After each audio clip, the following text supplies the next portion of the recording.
Fake అవి వస్తాయని అన్న దగ్గర డబ్బులు తీసుకున్నాను. ఇప్పుడు అన్నకు అర్జెంటుగా డబ్బులు ఇచ్చేయాలి. అంతే నాకు అర్థమైంది. లాటరీ ఎప్పుడు వస్తాయో చెప్తున్నా. అదేరా ఇందాక నుండి నేను అదే మొత్తుకుంటానా. నువ్వు గ్లాసులు తాగుతాను.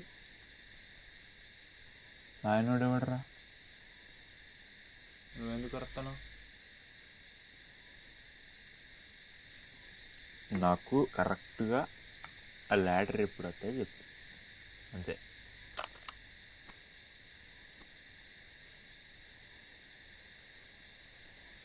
ఇప్పుడే ఫోన్ వచ్చింది, లాస్ట్ బస్కి వస్తుందట.